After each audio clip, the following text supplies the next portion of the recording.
ابو سفیان جو کہ قریش کے سرداروں کا سردار تھا اور اس کی بیوی ہند بھی موجود تھی۔ کچھ میرے باپ اور میرے چچا کے متعلق بتایا قاصد۔ ہند نے پوچھا، تمہارا باپ عتبہ علی اور حمزہ کے ہاتھوں مارا گیا۔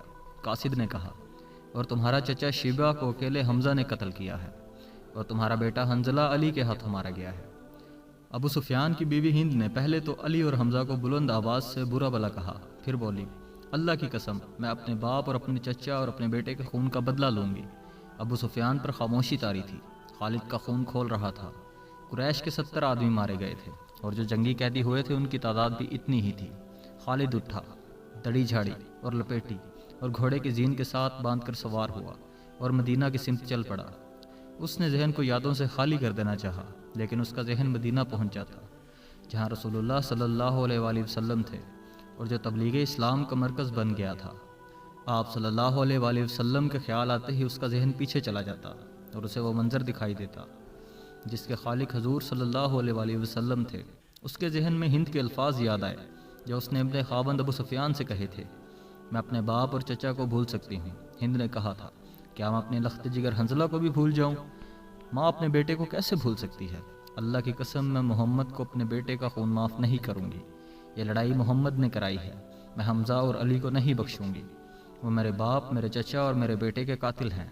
میرے خون کو صرف میرے بیٹے کا قتل گرما رہا ہے۔ ابو سفیان نے کہا تھا، مجھ پر اپنے بیٹے کے خون کا انتقام فرض ہو گیا ہے۔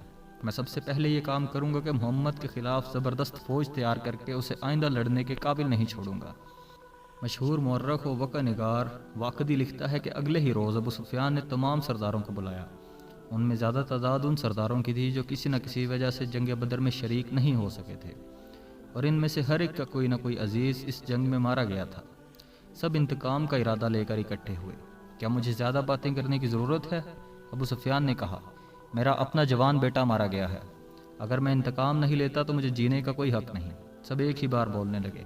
وہ اس پر متفق تھے کہ مسلمانوں سے بدر کی شکست کا انتقام لیا جائے، لیکن آپ میں سے کوئی بھی اپنے گھر میں نہ بیٹھا رہے۔ خالد نے کہا، بدر میں ہم صرف اس لیے ذلت میں گھرے کہ سردار گھروں میں بیٹھے رہے اور ان لوگوں کو لڑنے بھیج دیا جو قریش کی عظمت کو نہیں سمجھتے تھے۔ کیا میرے باپ کو بھی قریش کی عظمت کا خیال نہ تھا؟ خالد کے چچا زاد بھائی اکرمہ جو ابو جہل کا بیٹا تھا برہم ہوتے ہوئے کہا، کیا صفوان بن امیہ کے باپ کو بھی قریش کی عظمت کا خیال نہ تھا؟ تم کہاں تھے الولید کے بیٹے؟ ہم یہاں ایک دوسرے سے لڑنے کے لیے اکٹھے نہیں ہوئے۔ ابو سفیان نے کہا، خالد تمہیں ایسی باتیں نہیں کہنی چاہیے جس سے کوئی اپنی بے عزتی محسوس کرے۔ ہم میں سے کوئی بھی عزت والا نہیں رہا۔ خالد نے کہا، ہم سب اس وقت تک بے عزت رہیں گے جب تک ہم محمد صلی اللہ علیہ وآلہ وسلم اور اس کے چیلوں کو ہمیشہ کے لیے ختم نہیں کر دیتے۔ مجھے اپنے گھوڑے کے سموں کی قسم، میرے خون کی گرمی نے میری آنکھیں جلا دی ہیں۔ ان آنکھوں کو مسلمانوں کا خون ٹھنڈا کر سکتا ہے۔ میں پھر کہوں گا کہ اب سردار آگے ہوں گے، اور میں جانتا ہوں کہ میں میدان جنگ میں کہاں ہوں گا، لیکن جنگ میں ہمارا جو سردار ہوگا میں اس کے حکم کا پابند رہوں گا، اور اگر میں سمجھوں گا کہ مجھے سردار نے ایسا حکم دیا ہے جو ہمیں نقصان دے گا تو میں ایسا حکم نہیں مانوں گا۔ سب نے متفقہ طور پر ابو سفیان کو اپنا سردار مقرر کیا۔ اس سے ایک روز پہلے اہل مکہ کا ایک قافلہ فلسطین سے مکہ واپس آیا تھا۔ یہ تجارتی قافلہ تھا۔ مکہ کے باشندوں خصوصاً قریش کے ہر خاندان نے اس تجارت میں حصہ ڈالا تھا۔ اس قافلے میں کم و بیش 1000 اونٹ تھے، اور جو مال گیا تھا اس کی مالیت 50,000 دینار تھی۔ قافلے کے سردار ابو سفیان تھا، جس نے 50,000 پر 50,000 دینار منافع کمایا تھا۔ قافلے سے واپسی کا راستہ مدینہ سے گزرتا تھا۔ مسلمانوں کو پتہ چل گیا۔ انہوں نے پورے قافلے کو گرفتار کرنے کا ارادہ کیا اور ایک مقام پر قافلے کو گھیرے میں لے لیا، لیکن وہ زمین ایسی تھی کہ ابو سفیان نے ایک ایک آدمی اور ایک ایک اونٹ کو زمین کے اونچے نیچے خدوخال سے فائدہ اٹھاتے ہوئے گھیرے سے نکال دیا۔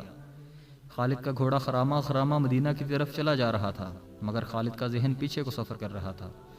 اسے اس وقت کا جب قریش انتقام کی سکیم بنانے کے لیے اکٹھے ہوئے تھے، ایک ایک لفظ جو کسی نے کہا تھا سنائی دے رہا تھا۔ اگر تم نے مجھے اپنی سرداری دی ہے تو میرے ہر فیصلے کی پابندی تم پر لازم ہے۔ ابو سفیان نے کہا، میرا پہلا فیصلہ یہ ہے کہ میں نے ابھی 50,000 دینار منافع سب میں تقسیم نہیں کیا، وہ میں تقسیم نہیں کروں گا۔ یہ مسلمانوں کے خلاف فیصلہ کن جنگ میں استعمال ہوگا۔ مجھے اور میرے خاندان کو یہ فیصلہ منظور ہے۔ سب سے پہلے خالد نے کہا، پھر منظور ہے، ایسا ہی کرو، منظور ہے کی آوازیں اٹھیں۔ میرا دوسرا حکم یہ ہے، ابو سفیان نے کہا، کہ جنگ بدر میں ہمارے جو آدمی مارے گئے ہیں ان کے لواحقین آہوزاری کر رہے ہیں۔ میں نے مردوں کو دھاڑے مارتے اور عورتوں کو بین کرتے سنا۔ اللہ کی قسم جب آنسو بہہ جاتے ہیں تو انتقام کی آگ سرد ہو جاتی ہے۔ آج سے بدر کے مقتولین پر کوئی نہیں روئے گا۔ اور میرا تیسرا حکم یہ ہے کہ مسلمانوں نے بدر کی لڑائی میں ہمارے جن آدمیوں کو قید کیا ہے ان کی رہائی کے لیے کوئی کوشش نہیں کی جائے گی۔ تم جانتے ہو کہ مسلمانوں نے قیدیوں کی رہائی کے لیے ان کے درجے مقرر کر دیے ہیں اور ان کا فدیہ 1000 سے 40 درہم مقرر کیا ہے۔ ہم مسلمانوں کو 1 درہم بھی نہیں دیں گے، یہ رقم ہمارے ہی خلاف استعمال ہوگی۔ خالد کو گھوڑے کی پیٹھ پہ بیٹھے اور مدینے کی طرف جاتے ہوئے جب وہ لمحے یاد آ رہے تھے تو اس کی مٹھیاں بند ہو گئیں، غصے کی لہر اس کے سارے وجود میں بھر گئی۔ وہ وقت بہت پیچھے رہ گیا تھا لیکن اب بھی اس کے اندر غصہ بیدار ہو گیا تھا۔ اسے غصہ اس بات پر آیا کہ اجلاس میں طے تھا کہ مسلمانوں کے پاس مکہ کا کوئی آدمی اپنے قیدی کو چھڑانے مدینہ نہیں جائے گا، لیکن ایک آدمی چوری چھپے مدینہ چلا جاتا اور اپنے عزیز رشتہ دار کو رہا کرا لاتا۔ ابو سفیان نے اپنا حکم واپس لے لیا۔ خالد کا اپنا ایک بھائی جس کا نام ولید تھا مسلمانوں کے پاس جنگی قیدی تھا۔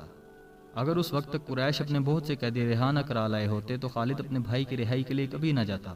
اسے اپنے بھائیوں نے مجبور کیا تھا کہ ولید کی رہائی کے لیے جائے۔ خالد کو یاد آ رہا تھا کہ وہ اپنے وقار کو ٹھیس پہنچانے پر آمادہ نہیں ہو رہا تھا، لیکن اسے خیال آیا تھا۔ خیال یہ تھا کہ رسول کریم صلی اللہ علیہ وسلم بھی اسی قبیلے کے تھے اور آپ صلی اللہ علیہ وسلم کے پیروکار یعنی جو مسلمان ہو گئے تھے وہ بھی قریش اور اہل مکہ سے تھے۔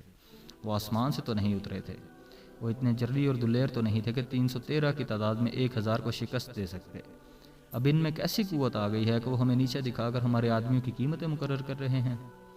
میں انہیں ایک نظر دیکھوں گا، خالد نے سوچا تھا۔ محمد صلی اللہ علیہ وسلم کو غور سے دیکھوں گا۔ اور وہ اپنے بھائی حشام کو ساتھ لے کر مدینہ چلا گیا۔ اس نے اپنے ساتھ 4000 درہم باندھ لیے تھے۔ اسے معلوم تھا کہ بنو مخزوم کے سردار الولید کے بیٹے کا فدیہ 4000 درہم سے کم نہیں ہوگا۔ ایسا ہی ہوا۔ اس نے مسلمانوں کے ہاں جا کر اپنے بھائی کا نام لیا تو ایک مسلمان جو قیدیوں کی رہائی اور فدیہ کی وصولی پر مامور تھا، اس نے کہا کہ 4000 درہم ادا کرو، ہم فدیہ میں کچھ رعایت چاہتے ہیں۔ خالد کے بھائی حشام نے کہا، تم لوگ آخر ہم میں سے ہو، کچھ پرانے رشتوں کا خیال کرو۔ اب ہم تم میں سے نہیں ہیں۔ مسلمانوں نے کہا، ہم اللہ کے رسول صلی اللہ علیہ وسلم کے حکم کے پابند ہیں، کیا ہم تمہارے رسول اللہ صلی اللہ علیہ وسلم سے بات کر سکتے ہیں؟ حشام نے پوچھا۔ حشام، خالد نے گرج کر کہا، میں اپنے بھائی کو اپنے وقار پر قربان کر چکا تھا مگر تم مجھے ساتھ لے آئے۔ یہ جتنا مانگتے ہیں انہیں اتنا ہی دے دو، میں محمد صلی اللہ علیہ وسلم کے سامنے جا کے رحم کی بھیک نہیں مانگوں گا۔ اس نے درہموں سے بھری تھیلی مسلمانوں کے سامنے پھینکتے ہوئے کہا، گن لو اور ہمارے بھائی کو ہمارے حوالے کر دو۔ رقم گنی جا چکی تو ولید کو خالد اور حشام کے حوالے کر دیا گیا۔ تینوں بھائی اسی وقت مکہ کو روانہ ہو گئے۔ راستے میں 2 بھائیوں نے ولید سے پوچھا، ان کی شکست کا باعث کیا تھا؟ انہیں توقع تھی کہ ولید جو ایک جنگجو خاندان کا جوان تھا انہیں جنگی فہم و فراست اور حرب و ضرب کے طور طریقوں کے مطابق مسلمانوں کی جنگی چالوں کی خوبیاں اور اپنی خامیاں بتائے گا، مگر ولید کا انداز ایسا اور اس کے ہونٹوں پر مسکراہٹ ایسی تھی جیسے اس پر کوئی پراسرار اثر ہو۔ ولید کچھ تو بتاؤ، خالد نے اس سے پوچھا۔ ہمیں اپنی شکست کا انتقام لینا ہے۔ قریش کے تمام سردار اگلی جنگ میں شامل ہو رہے ہیں، ہم ارد گرد کے قبائل کو بھی ساتھ ملا رہے ہیں اور وہ مکہ میں جمع ہونا شروع ہو گئے ہیں۔ سارے عرب کو اکٹھا کر لو خالد، ولید نے کہا، تم مسلمانوں کو شکست نہیں دے سکو گے۔ میں نہیں بتا سکتا کہ محمد صلی اللہ علیہ وسلم کے ہاتھ میں کوئی جادو ہے یا ان کا نیا عقیدہ سچا ہے یا کیا بات ہے۔ میں نے ان کا قیدی ہوتے ہوئے بھی انہیں ناپسند نہیں کیا۔ پھر تم اپنے قبیلے کے غدار ہو، حشام نے کہا۔ غدار ہو یا تم پر ان کے جادو کا اثر ہو گیا ہے۔ وہ یہودی پیشوا ٹھیک کہتا تھا کہ محمد کے پاس کوئی نیا عقیدہ اور نیا مذہب نہیں، اس کے ہاتھ میں کوئی جادو آ گیا ہے۔ جادو ہی تھا، ورنہ بدر میں قریش شکست کھانے والے نہیں تھے، خالد نے کہا۔ ولید جیسے ان کی باتیں سن ہی نہیں رہا تھا، اس کے ہونٹوں پر تبسم تھا اور وہ مڑ مڑ کر مدینے کی طرف دیکھتا تھا۔ مدینہ سے کچھ دور ذی الحلیفہ نام کی ایک جگہ ہوا کرتی تھی۔ تینوں بھائی وہاں پہنچے تو رات گہری ہو چکی تھی۔ رات گزارنے کے لیے وہ وہیں رہ گئے۔ صبح آنکھ کھلی تو ولید غائب تھا، اس کا گھوڑا بھی وہاں نہیں تھا۔ خالد اور حشام سوچ سوچ کر اس نتیجے پر پہنچے کہ ولید واپس مدینہ چلا گیا ہے۔ انہوں نے دیکھا کہ اس پر کوئی اثر تھا، یہ اثر مسلمانوں کا ہی ہو سکتا تھا۔ دونوں بھائی مکہ آ گئے۔ چند دنوں بعد انہیں مکہ میں ولید کا زبانی پیغام ملا کہ اس نے محمد صلی اللہ علیہ وسلم کو خدا کا سچا رسول تسلیم کر لیا ہے، اور وہ آپ صلی اللہ علیہ وسلم کی شخصیت اور باتوں سے اتنا متاثر ہوا ہے کہ اس نے اسلام قبول کر لیا ہے۔ مورخین لکھتے ہیں کہ ولید بن الولید رسول اکرم صلی اللہ علیہ وسلم کے منظور نظر رہے اور انہوں نے مذہب میں بھی اور کفار کے ساتھ مار کارائی میں بھی نام پیدا کیا۔ خالد کو اس وقت بہت غصہ آیا تھا۔ ایک تو اس کا بھائی گیا، دوسرا 4000 درہم گئے۔ چونکہ قریش اور مسلمانوں کے درمیان خونی دشمنی پیدا ہو چکی تھی، اس لیے مسلمانوں نے یہ رقم واپس نہ کی۔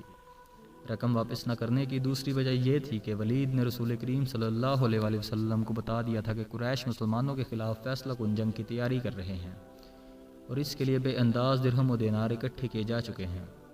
خالد مدینہ کی طرف چلا جا رہا تھا۔ اسے افق سے ایک کوہان سی ابری ہوئی نظر آنے لگی۔ خالد جانتا تھا یہ کیا ہے۔ یہ احد کی پہاڑی تھی جو مدینہ سے 4 میل شمال میں ہے۔ اس وقت خالد ریت کی بڑی لمبی اور کچھ اونچی ٹیکری پر چلا جا رہا تھا۔